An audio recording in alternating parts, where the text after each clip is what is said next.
Oke, yuk kita bedah topik yang satu ini. Pernah dengar nggak sih orang tua kita atau mungkin teman bilang kalau kendaraan zaman sekarang tuh rasanya nggak sekokoh dulu?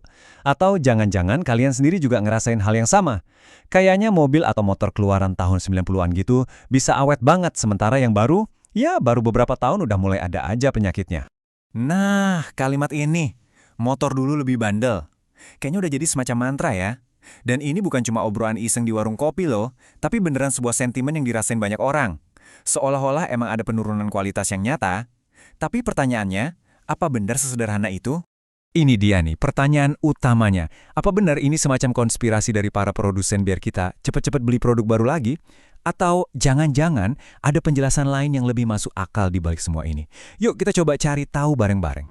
Biar runut, kita akan telusuri 5 area utama. Pertama, kita bahas soal duit ya, biaya dan persaingan. Terus kita intip teori yang paling seram. Apa iya sengaja dibuat cepat rusak? Kita juga bakal lihat perang antara fitur canggih melawan ketahanan. Lalu, gimana campur tangan pemerintah soal emisi? Dan terakhir, kita satukan semua petunjuknya buat nemuin jawabannya.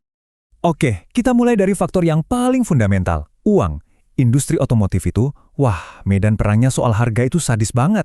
Di satu sisi, pabrikan ditekan buat jual murah, tapi di sisi lain, biaya buat bikin kendaraannya sendiri justru makin mahal.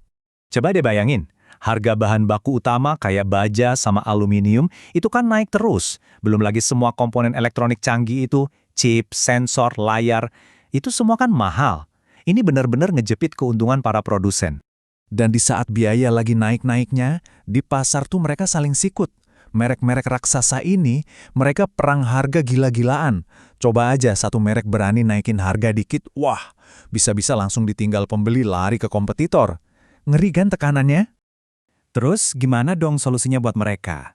Ya mau nggak mau mereka harus melakukan yang namanya cost cutting, alias potong biaya di sana-sini. Tujuannya jelas, biar harga jualnya tetap masuk akal buat kantong kita-kita ini. Nah, motong biayanya di mana aja?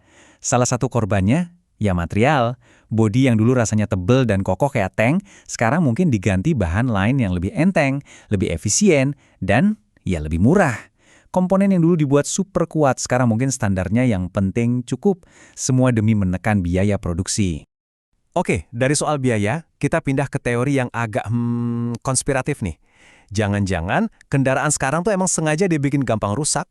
Mari kita kenalan sama strategi bisnis yang namanya planned obsolescence.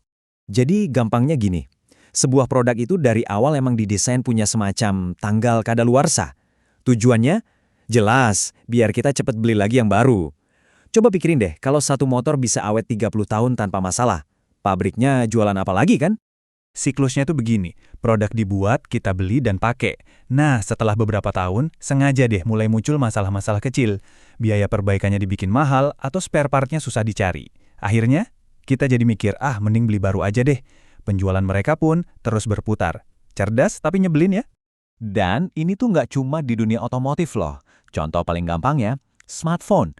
Pernah ngerasa nggak setelah 2 atau 3 tahun, HP kesayangan kita tiba-tiba jadi lemot, baterainya bocor parah? Ya, konsepnya mirip-mirip lah, biar kita paham kalau ini tuh strategi yang udah umum banget di banyak industri.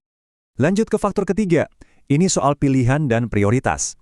Anggap aja produsen punya budget terbatas nih buat bikin satu kendaraan. Goodnya mau dipakai buat apa? Buat bikin bodi squat badak atau buat pasang layar sentuh segede tablet dan fitur-fitur canggih lainnya.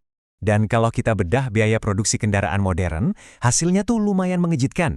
Porsi paling gede dari duit itu ternyata lari ke, yaitu semua perintilan elektronik dan fitur-fitur canggih yang kita idam-idamkan. Bukan lagi ke material bodi atau kekuatan mesin semata. Ini benar-benar pergeseran fokus yang besar banget. Dulu, kehebatan sebuah kendaraan itu diukur dari seberapa bandel mesinnya. Sekarang, nilai jualnya ada di seberapa canggih teknologinya. Jadi, ya, budget yang dulu mungkin dipakai buat nebelin besi sasis, sekarang dialihkan buat bayar insinyur software. Faktor keempat. Nah, yang ini datangnya bukan dari produsen atau konsumen, tapi dari pemerintah. Aturan soal emisi gas buang yang makin ketat itu ternyata punya dampak yang luar biasa besar ke desain mesin zaman sekarang. Coba kita lihat perjalanannya. Kita beranjak dari era mesin karburator yang simple dan gampang dioprek ke era standar emisi super ketat kayak Euro 5 atau Euro 6. Nah, supaya bisa lolos standar ini, mesin modern mau nggak mau harus dibuat jadi jauh lebih kompleks. Konsekuensinya apa? Mesin yang super efisien dan rendah emisi ini isinya sensor semua, komponennya rumit.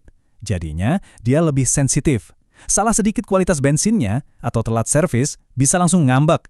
Makanya seringkali terasa lebih rewel dibanding mesin-mesin jadul yang jauh lebih badak. Oke, semua petunjuk sudah kita kumpulin. Mulai dari soal tekanan biaya, strategi bisnis, pergeseran prioritas fitur, sampai tuntutan regulasi. Sekarang saatnya kita rangkai semua kepingan puzzle ini jadi satu gambaran utuh. Jadi, kenapa kendaraan sekarang terasa lebih ringkih? Jawabannya, ini bukan karena satu penyebab tunggal. Ini tuh semacam badai sempurna dari berbagai faktor yang terjadi bersamaan. Ada tekanan biaya, ada strategi bisnis, ada juga keinginan kita sendiri akan fitur canggih, plus dorongan dari regulasi pemerintah, semuanya campur aduk jadi satu. Jadi kesimpulannya, ini bukan cerita hitam putih soal produsen jahat yang sengaja bikin produk jelek.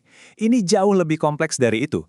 Produsen itu ibaratnya harus menari di antara banyak tuntutan, harga murah dari kita, aturan ketat dari pemerintah, dan tren teknologi terbaru.